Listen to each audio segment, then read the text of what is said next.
Então, pessoal, além da família real, que detém o poder nos regimes monárquicos, a aristocracia europeia criou 5 títulos vitalícios e hereditários, na seguinte ordem hierárquica: o duque, o marquês, o conde, o visconde e o barão.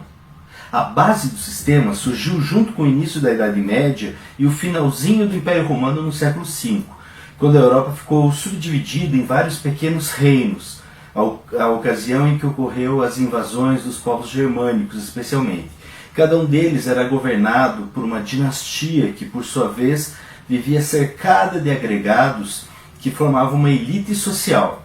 Esses primeiros antepassados, da chamada fidalguia, se distinguia do resto da população, os camponeses, os escravos, tanto por laços de parentesco com o rei, quanto por serviços prestados a ele, como resolver litígios, conquistar novas terras para a coroa.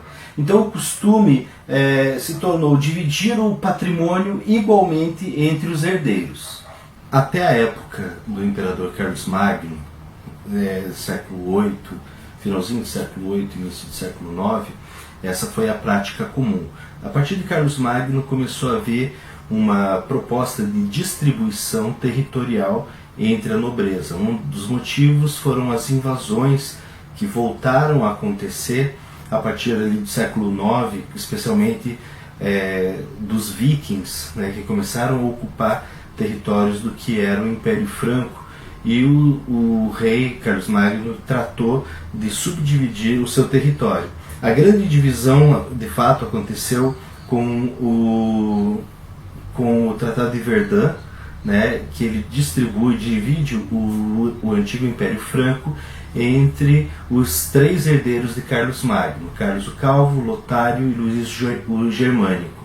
A partir desse momento, essa prática de subdivisão de terras passa a ser comum, e o poder dos senhores locais, desses nobres regionais, acaba aumentando e fazendo com que o poder real acabe se tornando um poder local, deixa de ter uma influência no aspecto mais amplo do território, e o rei passa a se tornar mais um senhor feudal, assim como condes, barões, duques, enfim, vários outros nobres. O importante ressaltar é que a função dessa nobreza especialmente estava no quesito da proteção, a sua função estava restrita não apenas a essa proteção, mas principalmente nessa questão de defesa do território. A função da nobreza na sociedade era proteger as pessoas, e proteger de quê? Especialmente desses povos vindos de além das fronteiras do antigo Império Franco. Então é aí que nasce um poder cada vez maior dessa nobreza, e os títulos nobiliárquicos eles ganham cada vez mais destaque, de acordo com o território que eles possuem, de acordo com a quantidade de vassalos que eles têm também, ou seja, aliados, outros nobres que se aliam a eles, e ali você começa uma dinâmica muito própria da Europa no período medieval. Mas vamos então aos títulos nobiliárquicos. Como falamos, a hierarquia medieval deu origem a 5 títulos nobiliárquicos, na seguinte ordem. O primeiro deles é o duque. O primeiro escalão da nobreza tem sua origem ainda no Império Romano, onde os comandantes militares recebiam o nome de dux, aquele que conduz, o líder, em latim.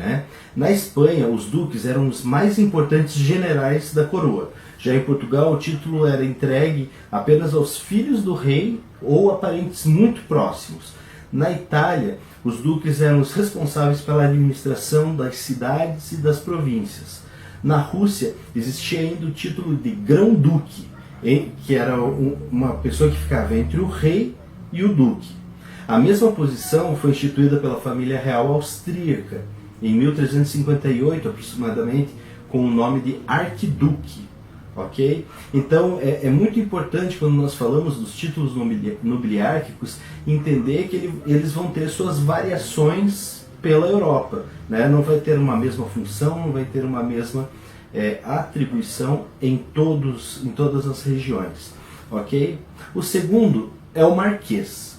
Então ele possui uma hierarquia inferior apenas ao duque, e o seu nome, essa expressão, ela vem do sul da França, tá? Ali se chamava marquês todo aquele governador das regiões de fronteira, ou o governador das marcas. Então as marcas, elas eram distritos territoriais que tinham a função especial de ser uma zona de proteção em regiões fronteiriças ou regiões que eram mal pacificadas. Isso já vem lá mesmo do Império Romano. Então, nesses locais, o marquês tinha amplos poderes, respondendo tanto pela administração civil quanto pela defesa militar. Ok? O nosso terceiro título é o conde. Tá? Na Roma Antiga também, a palavra latina comes, né, aquele que acompanha, que também deu origem à palavra comitiva, né, que temos no português, se referia àqueles que moravam junto com o imperador. Tá? Eram assessores, conselheiros, oficiais do palácio. Então, entre os francos, né, posteriormente à queda do Império Romano, o mesmo nome passou a ser dado aos juízes e para governadores de distritos. Então, aqueles que eram ligados à corte levavam o título de condes palatinos e desfrutavam de grande influência ali na corte entre os francos. O valete, né, a carta do baralho valete, né, ele é o mesmo que o conde, ok? Quase que como um sinônimo, beleza? O quarto título é o visconde, né? Em outras palavras, como o próprio nome diz, é o vice-conde, tá? O substituto do conde. Então ele era designado para desempenhar funções quando o conde estivesse ausente, né, quando o conde estivesse impedido de alguma forma, assumia o vice-conde, né, e ganhou esse título de visconde. Então, a partir do século X, o título passou se tornou hereditário, tá? E era entregue também aos filhos do conde. Tá? Então é aí que você tem a origem desse título chamado de visconde, né, o feminino viscondessa. O quinto título é o título de barão. Tá? Então esse termo ele vem dos povos germânicos, tá? E significava basicamente o homem livre. Tá? Muito embora os oficiais chamados de baro, né, da onde vem esse título, né, eles fossem pessoas dependentes diretos do rei. Tá? Então o título era oferecido a pessoas de destaque nas mesmas funções básicas dos outros cargos de nobreza. Governar território, comandar exército, ok? Mas ficava numa posição inferior aos chamados aos condes e viscondes. Ok? Nós temos também nessa hierarquia nobiliárquica os cavaleiros, tá? Que seria, digamos assim, a base, né, o primeiro degrau, né, dos títulos de nobreza. Então, geralmente, os filhos da nobreza, independente do título que ele tinha, conde, barão, marquês, o primeiro degrau a ser vencido, a ser ocupado, era o título de cavaleiro. Esse cavaleiro poderia servir a um nobre, ao rei, e receber desse rei, né, um benefício, um feudo, podia receber um título, né, a posse de uma propriedade. Então, a partir dali, ele começava então a desfrutar a sua vida como um nobre, com um título que seria preservado à sua descendência.